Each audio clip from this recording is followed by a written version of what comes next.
Hello and welcome in. It's a beautiful, wonderful, magnificent Thursday evening. I hope you all are having a great week. This is our traditional Froggy Talkin' Sports with Ryan and Joe. And you're like, where were you guys last week? I tuned in and you guys were talking soccer. That's right. Our teams made it to regional. So, Joe, we actually, for the first time ever, were talking soccer last week. You were talking soccer. Okay, fair. But we're back. We are. We're back. Kind of like do you remember the dinosaur movie, We're Back? No. Nah, it's not a great movie. But nonetheless, how are you doing? I'm doing excellent. Right? I'm glad we're back to do this show. I missed it last week. Last week, while we were supposed to be doing our show, we were calling a soccer game. And, I was begging you, hey, before we do the soccer game, we could do our show. And you were like, no, these regionals are really important. I think that the parents would have been upset. Probably. And not probably. Yes. And but hey, we're here. We're ready to go. We're actually going to have 3 great topics for you this evening. Hope you're excited. If I sound a little bit different, I had a catastrophic injury. I pulled my hamstring in adult softball. And that's what happens when it's 40 degrees outside. And you're like, why are you playing softball? And I'm like, why not? No, that's what happens when you still playing softball in your mid-30s. That's a great point.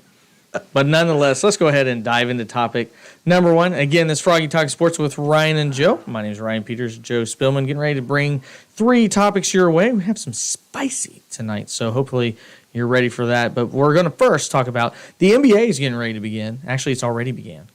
The NBA has started. On Tuesday. I actually attended the Pacers game on Wednesday.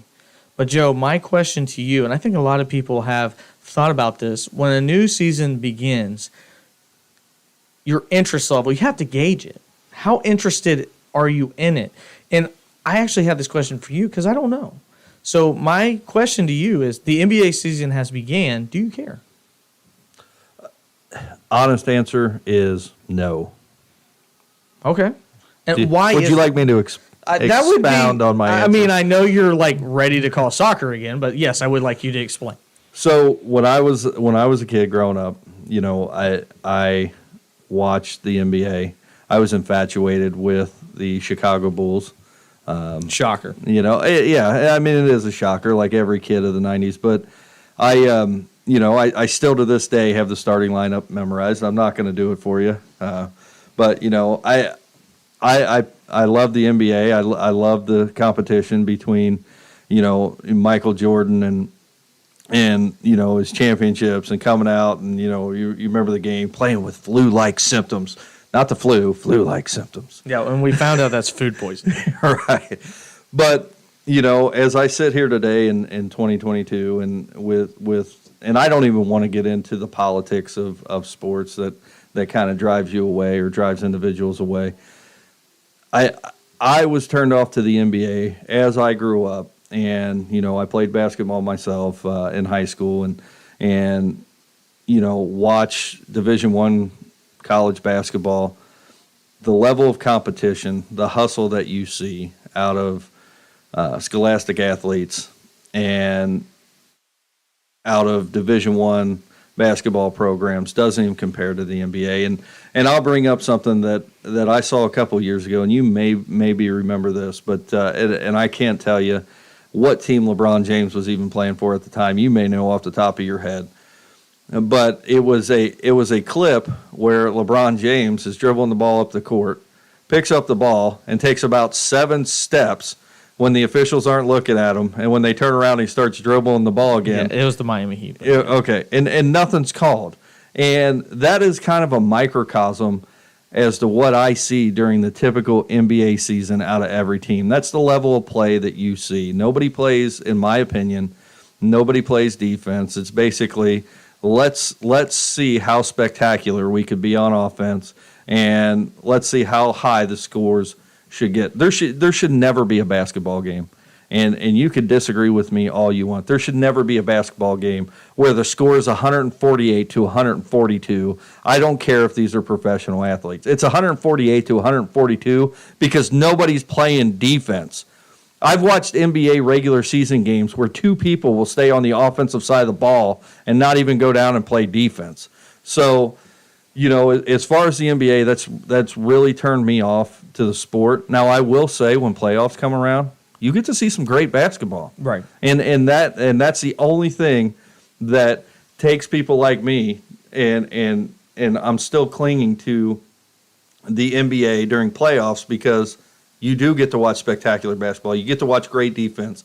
You get to watch great offense, and sometimes you get to watch great coaching. But during the regular season, I could care less who's playing on any given night. So if I was to give a synopsis of your view of the NBA, you feel that the collegiate level more purely represents the game of basketball than the NBA level.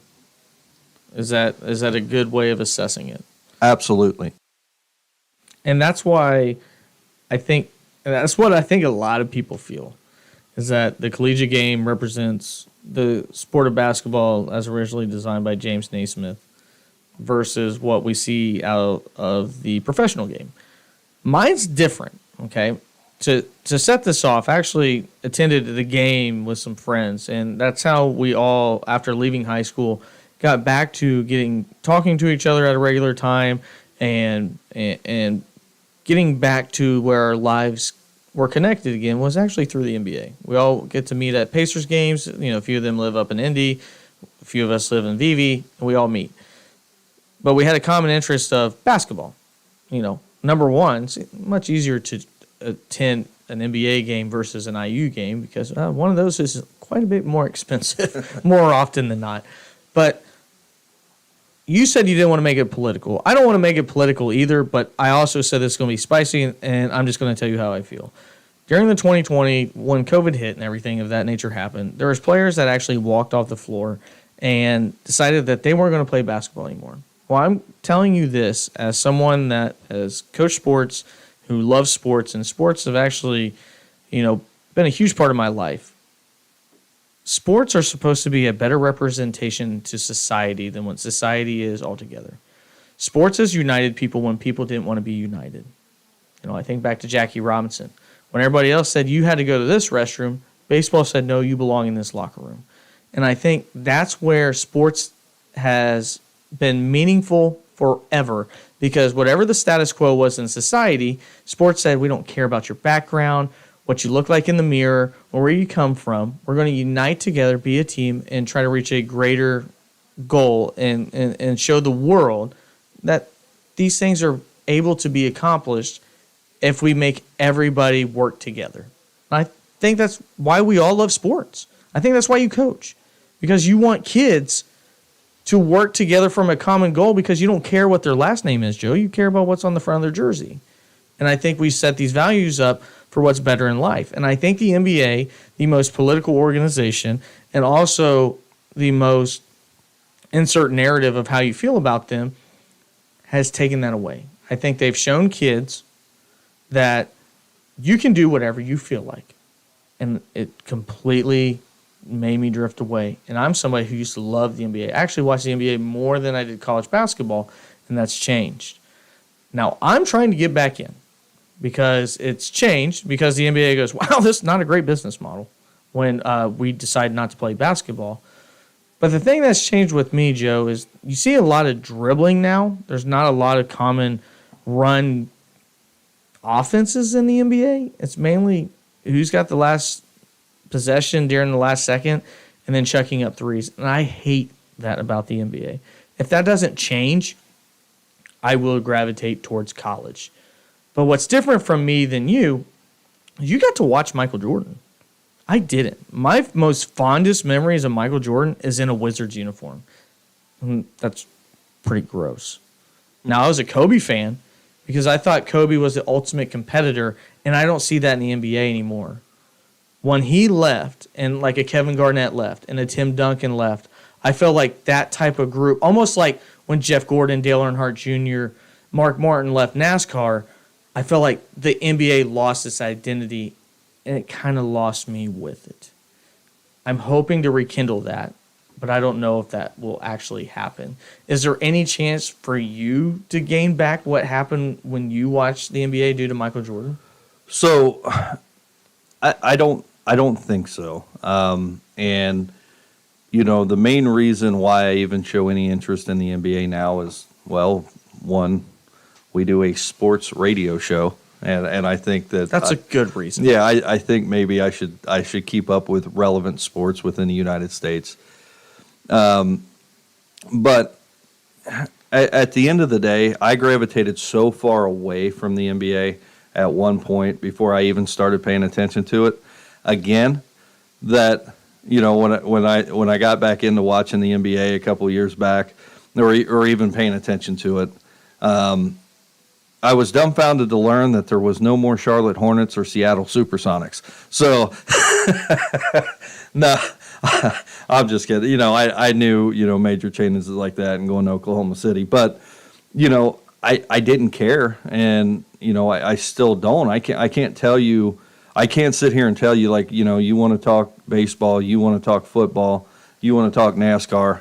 I could sit here and talk to you all day about those sports and what I think the strength of each roster is, typically, and what I think the sport needs to change or what they should do or why they're doing well. I can't do that with you with the NBA because simply I just don't care. So what would it take you to gravitate back towards the NBA?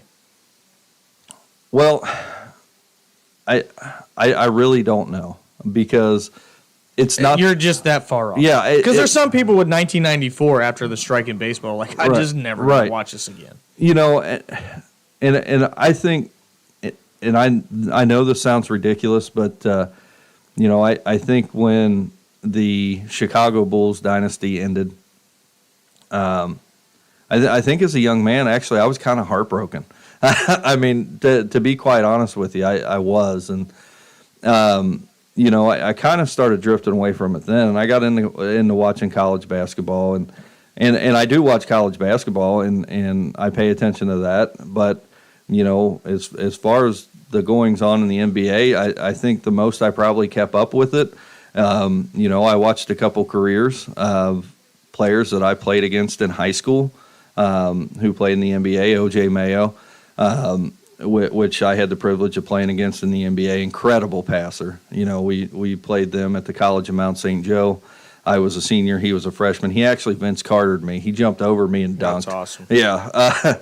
But, I paid attention to his career, and I don't think that ended the way he wanted. But at the end of the day, I don't know that it will ever become relevant to me. And that's fair. I think there's a lot of fans that feel that way, especially around here. I mean, we live in an area where, most houses are divided between IU and Purdue, and I'm curious. It seems like the NBA has really attracted the younger generation, but really lost the older one. How do they gain back both? And to me, as somebody who's right in the middle of that, it has to get back to closer to what 1990 basketball was, and get rid of what you mentioned, the political aspect of sports. Most people sit down and watch sports to get away from the real world. And if you're going to bring the troubles that are within society inside the sport, which is supposed to be a uniter for our children and for society as a whole, and you show that it's also divided, I think you lose people. Now, NBA fans are going to stay. If you're a pure NBA fan, you're going to stay. You don't care what happens. Unless you decide to go to a game and they're not playing it that night. That might upset you. But the entitlement that we've seen in the NBA, where there's literally superstar athletes who just don't play. Just don't play. You will not find that on Sunday. Joe, if you go to the Bengals game this Sunday, you're not going to find that Joe Burrow is not going to take snaps at quarterback because he's got a sore left toe. It's not going to happen. Baseball players that play 162 games a year. Literally in the NBA, if a guy decides he needs a quote-unquote rest night, he won't play. That's unlike any other sport, and I think that shuts a lot of people off. There's just so much working against the NBA, and Adam Silver's allowed this. This is a product of Adam Silver. He's also made it to where if you decide to go all in on your franchise as a fan, the best player on that team may want to leave next year. I literally have 4 Oladipo jerseys. Guess what they're worth? Zilch. Nothing. You know why? He didn't think 4 years and $100 million was good enough. That turns the average fan off. And then allowing him to decide where he goes after it, I put all my emotion and energy in it. I even put my dollars in it because I wanted to be a Victor Oladipo fan. He decided he didn't want to live out his contract. He leaves. There's got to be a spot where the NBA players relate back to the people paying their paychecks, and that's us as NBA fans. And I think that disconnect has never happened more further than maybe with Phil Castellini and the Cincinnati Reds. And I will say that, maybe I'm not the best.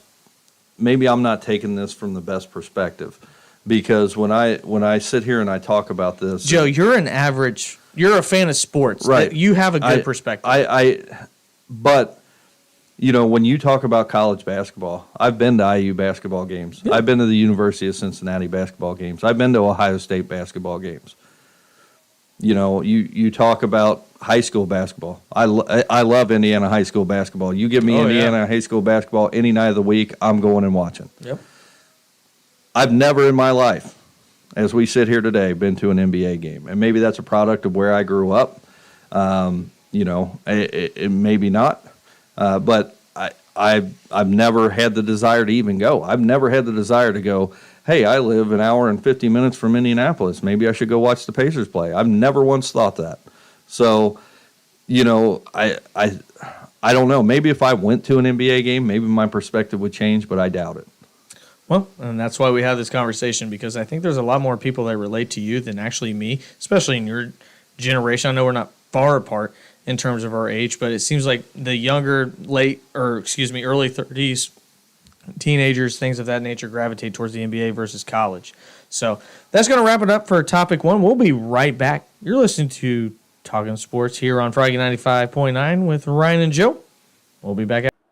What's up, guys? I'm Mike Goodpasser from the Grueling Truth Sports Network. I want to thank you guys for listening here to Ryan and Joe on the Sports Hour. And I want to remind you, the Grueling Truth Sports Network is powered and brought to you by betting.net. Betting.net is the best bet for betting the online casino or sportsbook that's right for you. Make sure you check them out now, guys, at betting.net. This is a great service. If you live in Indiana or you live in Kentucky or you live in Ohio, if you go on betting.net, it will actually take you to the best sites to legally bet in the state you live in. Make sure you check them out at betting.net. And right now, we're going to go back to Ryan and Joe at the Sports Hour. Hello, everyone, and welcome back. My name is Ryan Peters. I have one hamstring. I'm joined by Joe Spillman, who is downing some H2O as he's had a little bit of a cough here while off air. Are you okay? Well, I think we've decided that, our last topic, it turns out I'm just allergic to the NBA. And I'm allergic to running at 40 degrees outside. So we're going to dive in. And if you're standing or you're driving, you might want to hold on to your butts. It's going to get a little intense. Yeah, if you're driving, definitely pull over and listen to this because you are going to get fired up. Yeah, you might even get a little red, start twitching a little bit. So we're going to move on to, one of our favorite sports, Joe, at least for us, and hopefully something you've been paying attention to, and that's actually the NASCAR situation. This past weekend, if you're unaware, the race at Las Vegas, the first round of 8, a winner trying to get to the championship 4, Bubba Wallace ended up having a really good first round. He ended up winning it. Then coming off of a restart, it was a 3 wide coming out of turn 4, forced by Kevin Harvick on the bottom. Kyle Larson was in the middle. Bubba Wallace was up top. Kyle Larson, at the very least, squeezed Bubba Wallace, forcing him to either have to back out of the gas or hit the wall. Bubba Wallace decided to hit the wall, and that's my opinion. Some people will say he was hit. I don't believe so. But then what happened after that is complete chaos as Bubba Wallace decided that he was going to hit the right rear end of Kyle Larson, sending him up the track, knocking out fellow Toyota competitor Christopher Bell, who made it into the round of 8 after winning the last race. Not only did it not end there, then Bubba Wallace had to show how tough and strong he was by pushing 5'5" Kyle Larson multiple times before finally being taken away. And then in the infield care center, seeing that he broke his steering, and that's what caused the wreck. So, Joe, I'm going to let you take the floor. At the end of the day, Bubba Wallace has been suspended 1 race, the first time in 7 years that any driver's been suspended in the NASCAR Cup Series because they thought it was an illegal and showed a very strong lack of judgment by Bubba Wallace. I'll ask you and let you start by this. Do you feel it's just the punishment that NASCAR enforced? Absolutely not. I don't think that it is just enough. I think Kyle Larson, he was part of it. He was part of it. I think Bubba Wallace should be parked for the rest of the season. And, this topic gets me fired up, and we have talked about this off air a great deal. So they were going roughly 170 miles an hour when Bubba Wallace decided to hit the right rear quarter panel of Kyle Larson, which shot him directly up the racetrack, like you said. Luckily, he hit Christopher Bell's car, which sent him around, and he hit the back end of his car against the wall because he was on path to run head-on into a wall in a Dale Earnhardt-like wreck at that speed of over 170-plus miles an hour. Bubba Wallace could have killed, and I don't think, and I don't say that lightly, he could have killed Kyle Larson. And that's actually the words of another competitor. Right. The guy that actually won the race, Joe Logano, felt the same way. And I think that for NASCAR to sit back and say, hey, I feel that a one-race suspension is a slap on the wrist. I feel that NASCAR should have taken this a little bit more seriously and said, you know what, you're not bumping into somebody's rear end going 98 miles an hour around Bristol. You're not tagging somebody on a caution lap. You're not bumping somebody's rear end to try to win a race. You intentionally hit the right rear quarter panel of his car at 170 miles an hour. We can't have that, and we are not going to have that in this sport. But they said, you know what? We're going to make what NASCAR sat down and did is they said, you know what? We're going to make a bunch of money off of this. We're going to sell tickets off of this. We got to have Bubba back out there before the end of the season because he's going to put butts in stands because people want to see what's going to happen when he gets back on the track. So we're just going to suspend him for one race. And I think that's pretty irresponsible by NASCAR. And I think that they should probably, they're not going to, but I wish they would reevaluate what their punishment is and maybe look at this and go, you know what, we thought about it, and we're just going to go ahead and park you the rest of the season. Well, number one, that's not going to happen. Right, agreed. Yeah, I know it's not. So that's not. They're not going to go in hindsight and suspend him more. But I need to say this before we get started. Bubba Wallace is a polarizing topic, not only just in NASCAR but in sports. If you disagree with anything we say, let us know why. Don't label IST or whatever stupid non-ability to form an argument before listening to both of our perspectives, because that's what lazy culture has now led us up to. The reason why we're bringing this up, number one, is because we love NASCAR. That's first and foremost. We want the sport to do well, and we enjoy it. And what's really important to know is that when you right hook somebody, and that's literally using the nose of your car to hit the right rear end of somebody, that sends the car shooting up the track. The first thing that happens, if nobody's around, is you go head first into the wall. Okay? And if you want to know the gravitational aspect of that, look no further than Dale Earnhardt. That's what caused him to lose his life. And that was that was an accident. I mean, that was 3 wide at Daytona that caused that. But that just sets you up to know that's what can happen when you get right hooked. Right. That's essentially what Sterling Marlin did. Not intentionally. Yeah, but Sterling got bumped. Right. And he ended up hitting the right rear of Dale Earnhardt, sent him straight up the track into the wall head first. And unfortunately, one of the greatest NASCAR drivers of all time, the greatest in a lot of people's mind, lost his life that day. Because that's what happens in this sport. Is every time somebody gets behind a steering wheel, they literally look at their family and go, there's a chance I may not come back. And thank God, NASCAR's done a really great job of preventing serious accidents. Now, we've had our cases of people getting their back in against the wall, and we've had concussions, but we've nowhere come close to a serious accident. I think the last one we've had is probably Kyle Busch breaking his legs, when he hit the inside wall at Daytona. And since then, there's been safer barrier for around each track. So all that being said, the reason why you don't do that, and the number one reason is so you don't go headfirst into the wall. You mentioned it, Joe. There's also other people going 170 mile per hour, and you don't want to be T-boned or hit head on by the other people going 170 mile per hour. So what Bubba Wallace broke was the golden rule in motorsports. You don't hit somebody in the right rear. Ever. Kyle Busch did it under caution. He rightfully got suspended. Other people have tried it. Carson Hocevar did it at IRP, and he didn't get a penalty. I think they view that more of a NASCAR racing incident, and to me it was blatant. But nonetheless, IRP, you're probably going 95 if we're being completely honest. But what Bubba Wallace did is probably the most egregious care for life incident I've ever seen.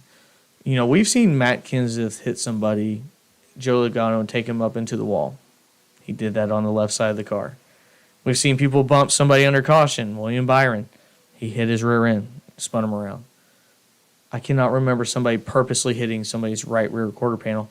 And Joe, I agree with you. I think a one race suspension not only is light, but doesn't magnify how damning this is, that what he did. You have other drivers now literally going, well, what if I make Bubba Wallace mad? Is he going to try to end my life? That's not being dramatic. That's being realistic. Is he going to try to right hook me? Because I got squeezed. I squeezed him maybe a little bit. I got a little tight coming off turn 4. And more importantly, going back to the character of Bubba Wallace, this is a man that's lost. He rose to fame because of an incident that never happened. The FBI concluded that. What happened in Talladega never happened. The fact, Bubba Wallace was never there. But guess who ran with it? Bubba Wallace. He saw this as an opportunity to gain media stardom for something that most NASCAR drivers have to earn, and that's wins in races, and Bubba Wallace has never done that. He's got 1.5 wins. So now you see somebody who has to put on this persona as somebody who doesn't care, who's tough, who needs to fight somebody 5'5" because he got ran a little bit wide coming out of turn 4 at Las Vegas when, Joe, both of them are knocked out of the playoffs. What NASCAR did is say, we're glad you didn't hurt somebody, but at the end of the day, we really, really, really like the ratings and the fact that these people right now have a microphone in front of their face. That means more to us than actual driver safety. No, I agree. And, you know, that's the problem. And you hit the nail on the head when you say that Bubba Wallace is a media-created monster. Did you say that? In those terms, yes. Yeah. So he is. And I think what we saw with Kyle Larson is Kyle Larson was being Kyle Larson. Kyle Larson was racing hard. And he probably made a mistake and ran up the track a little bit. However, I've watched the replay of that. Kyle Larson does not touch Bubba Wallace. He doesn't touch him. Nope. Bubba Wallace didn't have to run into the wall. Bubba Wallace ran in the wall because he got loose when he ran up the track because he was driving reckless as well. Which he self-admits during the post-race interview. So, you know, Bubba Wallace didn't have to hit the wall. Bubba Wallace got mad because another NASCAR racer was doing what you're supposed to do in NASCAR and pushing your car to the limit to try to win a race, which Bubba Wallace was doing as well. Right. Bubba Wallace pushed his car too far, and when he ran up the track with Kyle Larson, he lost control and he bumped the wall. He blames Kyle Larson for that because, by God, Kyle Larson can't be racing me when I'm trying to race. I'm Bubba Wallace. So he gets mad, and not does he try to not. He tries to right hook him twice. If you watch that, yep. As they come off the wall, as they move down lower on the track, he tries to turn into Kyle Larson and is not able to do it. So as they go lower on the track, that's when he does it. He tries to do it twice, and he was successful the second time. So, you know, at the end of the day, whatever your feelings about Bubba Wallace are, I would be sitting here saying that any driver in that situation who did that deserves to be parked for the rest of the year. This has nothing to do with Bubba Wallace and the name Bubba Wallace. This has to do with a race car driver that decided to do something very stupid because he cannot contain his emotions, and he could have killed a driver. And here's my question. What is the conversation that we have right now? What is our conversation right now if Kyle Larson is critically hurt in that wreck? Right? Are we talking about criminal charges for Bubba Wallace right now? If that happened, what if Kyle Larson would have been killed? Do you charge Bubba Wallace with manslaughter? Because that is something that happened that shouldn't have happened. And I can tell you right now, what he basically did was pulled, everybody's heard the term pit maneuver, that police officers will do when they try to stop a fleeing suspect in a vehicle, and they normally do that when a special set of circumstances has occurred, like they're about to drive through a crowded school zone or through a crowded city with multiple stops, and they say, hey, if this guy continues to drive like this at 100 miles an hour, he's going to kill somebody. It's a last-ditch effort. It's a last-ditch effort because when the police pit somebody, it could be very dangerous for that same reason, because you're spinning a car out of control, and you try to control the spin, but you don't know what that car is going to do. You don't know what it's going to hit. You try to do it in a safe area. But you know what? I could tell you there's not probably a police officer in the world that would do that at 170 miles an hour when there is a concrete wall 20 yards away from you to the right. So I feel that it is about the most irresponsible thing that we have seen a race car driver do in recent history to another driver. And I'm really upset that it's only a one race suspension. I actually feel worse about this suspension than what I felt about the original suspension for Deshaun Watson. So yeah, I the only thing that I would take away from that, Joe, and I think this is a very important point, especially again if you did not listen to me begin. This doesn't matter what driver it is. It's the action that the driver had. Insert random driver doing what Bubba Wallace did. Insert random driver being Kyle Larson, the victim of this crash. Our views do not change. The only thing that changes is that I think Bubba Wallace felt like he had to do this. There's something inside of Bubba Wallace's brain that says, okay, I've been elevated to this. I don't look at myself in the mirror being surrounded by these NASCAR champions that I'm portrayed with on television. The fact that I'm on the front of a video game with a driver that's won over 10 races and a NASCAR champion, I've won one. I have to find my place of where I am in the sport and maintain it. Most drivers get their recognition by what they do in the sport. Most athletes do. You don't get to be LeBron James without putting up what LeBron James does. Because he's earned that, whether you like him or not. He's also put up the numbers to say, I deserve this attention because nobody's done it the way I have. Nobody else in other sports are elevated to the way Bubba Wallace is. No mediocre driver that's got one win in this sport is elevated the way he has. And that's what I say is a media-created monster, because he has been elevated purely to serve a purpose of what was going on in the world at that time. And now feels like he has to justify everything he does every single time a camera is in front of his face. Kyle Busch doesn't do that. Kyle Larson doesn't need to do that. Chase Elliott doesn't need to do that. Denny Hamlin didn't feel the need to do that when William Byron didn't. Why? Because he's good enough to win a championship despite that.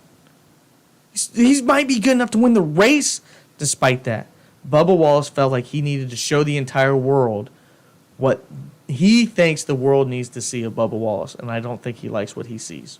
And to put what you're saying in perspective about the media-created Bubba Wallace and basically inflating his stardom to the world and to NASCAR fans. Let me put in perspective of drivers in the last 2 years that have had better seasons than him. And to the casual NASCAR fan or somebody that watches it every once in a while, they're going to go, who are those people? Right. And I would say if you're a casual NASCAR fan, have you ever heard of Eric Jones? Probably not. I mean, you may know his name, but did you know that he's a better driver than Bubba Wallace? Yeah. Yeah, Yeah, who's he drive for right now? Right. Who's he drive for? Yeah. You take a look at Daniel Suarez. I mean, the list goes on. Chase Briscoe. all these drivers which Chase Briscoe, by the way, is still in the playoffs. Yep. You take all these drivers that are not as big as stars as Bubba Wallace, and there's multiple drivers within the top circuit of NASCAR right now who have had better careers over the last 3 years that the average casual fan that maybe watches 1 or 2 races a year has no idea who these people even are. So, the point that you make that the media has created this and put Bubba Wallace in a spot where he says, I have to act like this because this is the role that I'm put in, has, in my opinion, probably ruined his career, because Bubba Wallace could have been a decent race car driver. He could have been somebody that learned how to drive in NASCAR's top circuit and maybe competed for a championship at some point. But I think from here on out, I think Bubba Wallace becomes the driver who says, nobody's going to mess with me, and if you do, I'm going to do something very stupid. And we saw that this past week, and I think that he probably continues down that path. And will it sell tickets? Will it put butts in seats? I think it will. But I don't think he's ever, to true NASCAR fans, to purists of the sport, I don't think he's ever going to be a legitimate contender in the sport in anybody's eyes that actually pays attention. It doesn't matter what people on Twitter say about you. It's not real life. It doesn't sell tickets, doesn't do anything. But people that attend that sport, it's divided.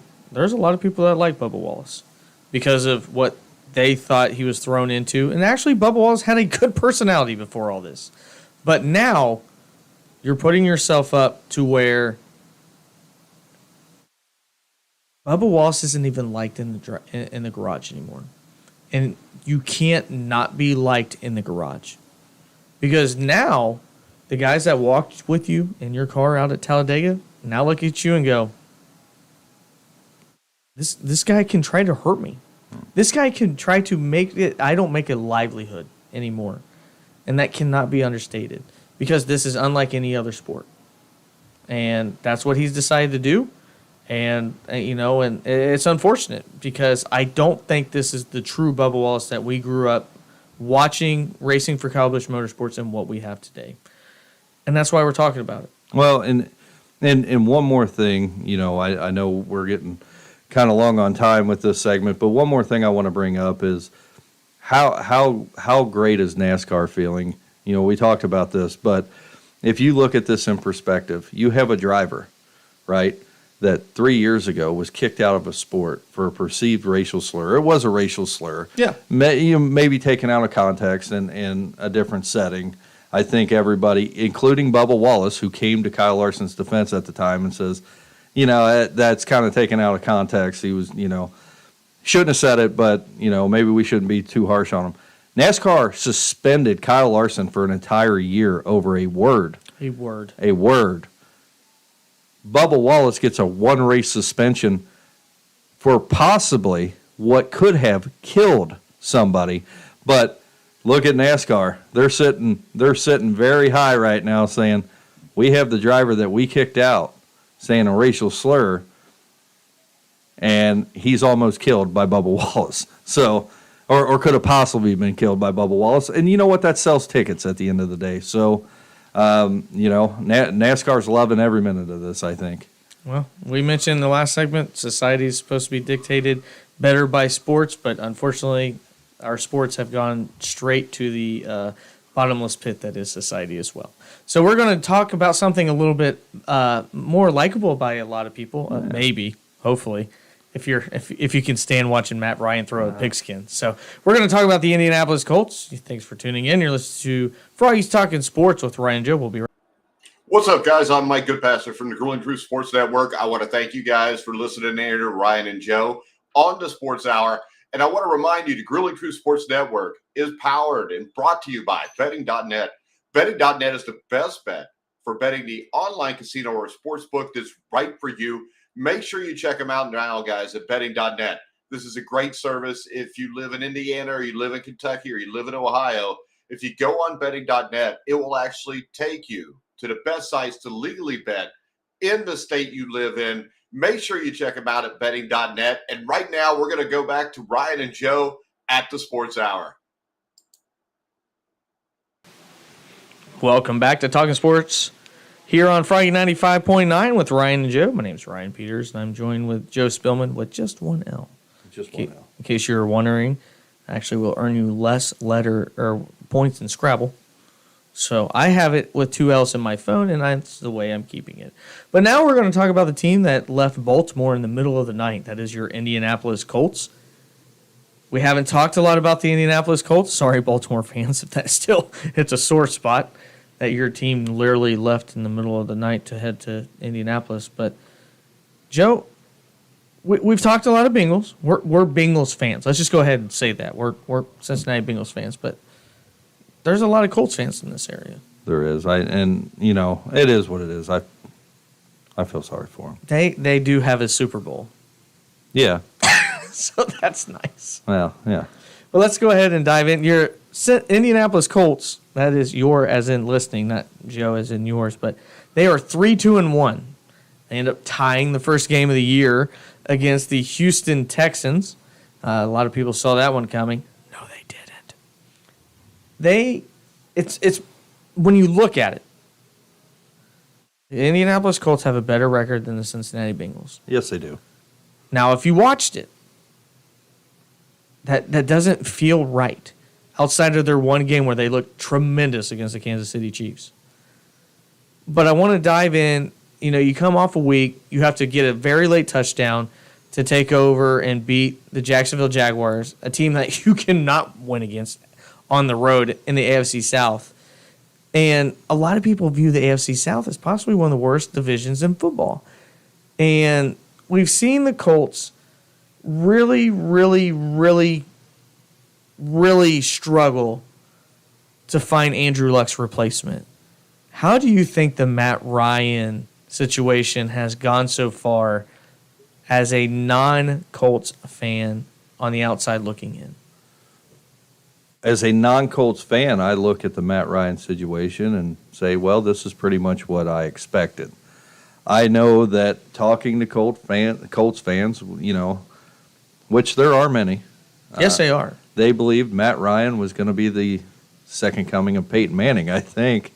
And I don't really know where that logic has come from. And you kind of made my point in your opening there when you said they looked tremendous against Kansas City. Well, that's what you get with a 37-year-old quarterback who has had a great career. You get sparks of greatness, and most of the time you get mediocre play because that's what's left in Matt Ryan. So you're saying this is a Toby Keith, I'm not as good as I once was, but I'm as good once as I ever was. That's exactly what I'm saying. Matt Ryan, for a very long time, has been a very capable quarterback in the NFL, and he's played for a very, very bad team for a very long time. Was even up 28-3 at one point in the Super Bowl. Right. And I'll actually compare Matt Ryan to, say, a Carson Palmer, who I thought was a great quarterback, and maybe didn't have the chance or have a chance to show how good he actually was. You know, we saw him those couple of years in Arizona where he played well at the end of his career. And, Matt Ryan is a guy that could still play quarterback in the NFL, but he's not, he's not who you're writing home about to talk about your team. And I think maybe the Colts went out and got this guy because they had to do something or somebody was going to burn down the front office in Indianapolis because what they had out of their quarterback last year was just atrocious, especially at the end of the season. So you go and get a guy who has a reputable name and you bring him in at 37 years old. And at the end of the day, I think that was a sell to fans. But as a sports fan and somebody who puts a great deal of thought into what goes on around the NFL, I look at that move and say, why? Why are you doing that? You want me to tell you why? Yeah, I do. But if you're trying to build a team, if you're trying to build something that is going to progress forward over the next 3 or 4 years, Matt Ryan's not your guy because he doesn't have 3 or 4 years left in the career. Tom Brady's 45 years old, and Tom Brady is still probably a top 5 quarterback in the league right now, maybe. He's left a little bit. He was last year. Yeah, he was last year. And he's left a little bit out there this year, but we'll chalk that up to just him not having anybody to throw to. Or maybe he's had rough at home. Yeah, and he's got some things going. He's got some malarkey going on off the field. But you know what? At 38 years old, Tom Brady was a really good quarterback. Oh, yeah. At 35 years old, Tom Brady was a great quarterback. Statistics might say that he was hitting his prime at Right. 38. But one thing I will say, Tom Brady has just been Tom Brady. Tom Brady is not a better quarterback last year today than he was at 35 years old. Tom Brady is not going to get better. You have Tom Brady, but he's not going to walk out on the field at 47 years old and say, you know what, I'm at the height of my career. He's just not going to do that. And neither is Matt Ryan at 37 years. I'm not willing to make that bet. I'll make that bet for you. Okay. Either is Matt Ryan at 37 years old. Matt Ryan's career is over, and you just sunk a bunch of money into a guy to try to build a team around that's just not going to be around for that long. Well, I'll answer it this way. Indianapolis, the city and its fans, they're very emotionally sensitive. The basketball team, outside of Reggie Miller, has nobody stayed and said, I want to be a Pacer. Paul George left. Victor Oladipo came in. He left. It almost feels like they've always tried to replace Reggie Miller and never been able to. Now look at the football team. Almost the same time the basketball team was doing really good, this guy named Peyton Manning, the sheriff, came to town. And guess what? Every time they've had somebody to try to take over for him, Andrew Luck, as soon as you finally build a good team, he just comes up and retires out of nowhere in the preseason. So what Indianapolis does in its sports is does everything to try to stay above mediocre. And that's what they're doing again. They brought in Carson Wentz. That's the youngest one they've brought in. After bringing in Phillip Rivers, who has the mobility of a statue, and that is if it's not windy outside. The statue may be more mobile than a 38-year-old Phillip Rivers. Then went to Carson Wentz, traded draft picks, and said, I think we can do better. Let's get 37-year-old Matt Ryan, and we'll give draft picks up again for somebody to take him, because Indianapolis is so emotionally unstable that they can't handle sacrificing one season to build for a future, because they thought they did that with Andrew Luck. Because you remember, the only reason they got Andrew Luck is because Peyton Manning had neck surgery. Mm-hmm. And a guy named Curtis Painter from Purdue was god-awful, and they rewarded them with Andrew Luck. They didn't plan on not being good that season. Peyton Manning's neck said you won't be good, and then they decided not to pay Peyton Manning. This is the Indianapolis DNA. We'll never do anything to sell to our fans that we're not going to try to compete.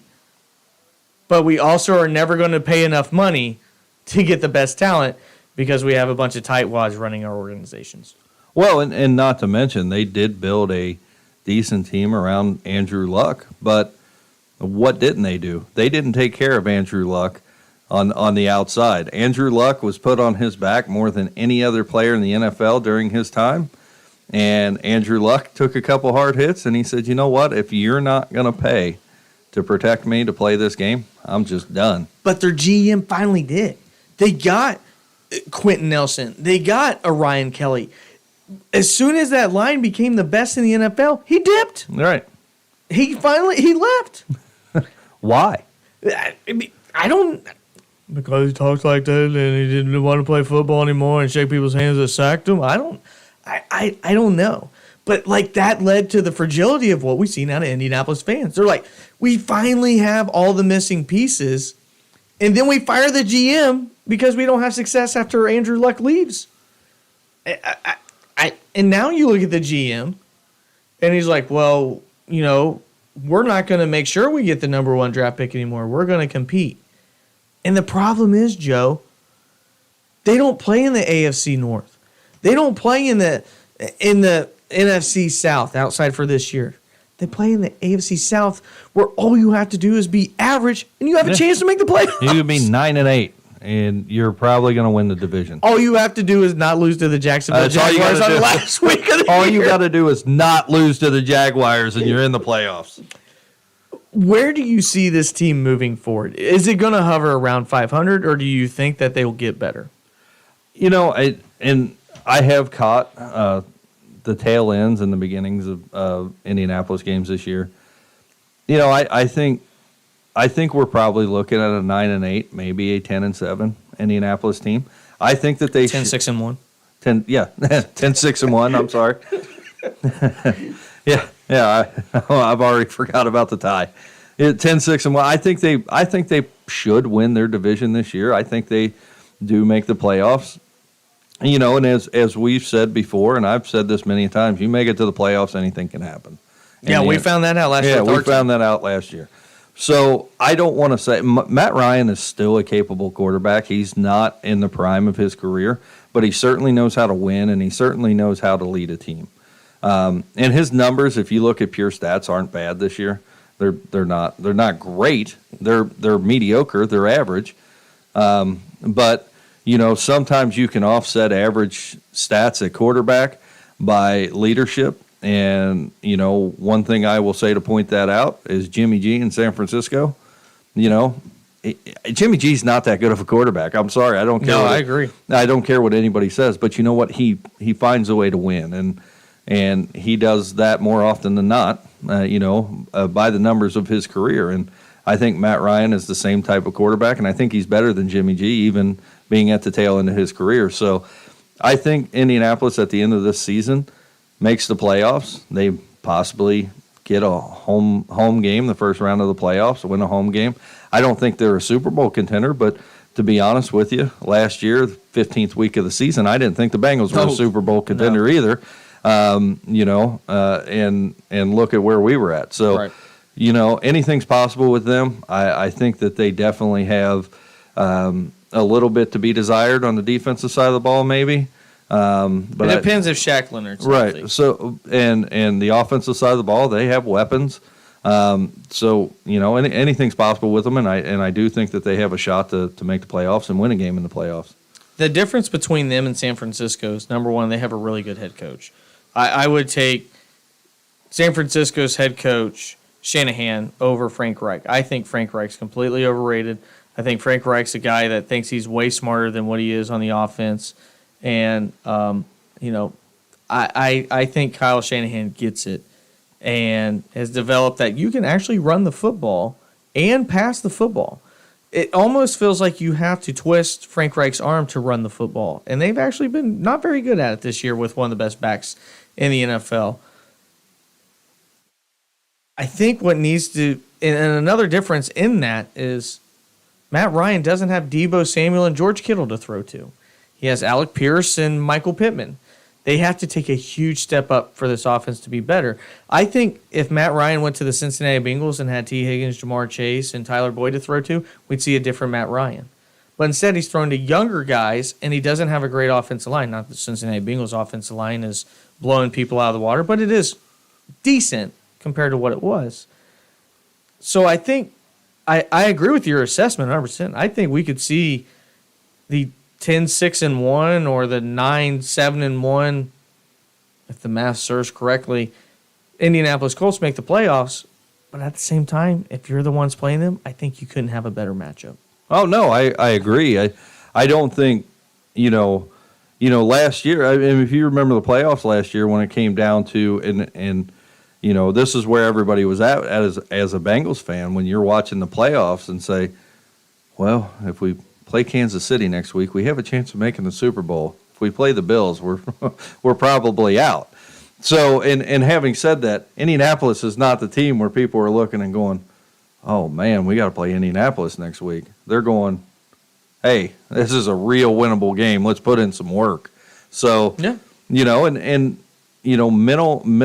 mental side of football comes into play. I mean, last year, I think we saw a really good playoff game between the Bills and Kansas City. And to be honest with you, I mean, you could say what you want about Patrick Mahomes and, 13 seconds left on the clock. But at the end of the day, somebody had to make a mistake for that to happen. And that's exactly what happened, or they don't beat the Bills.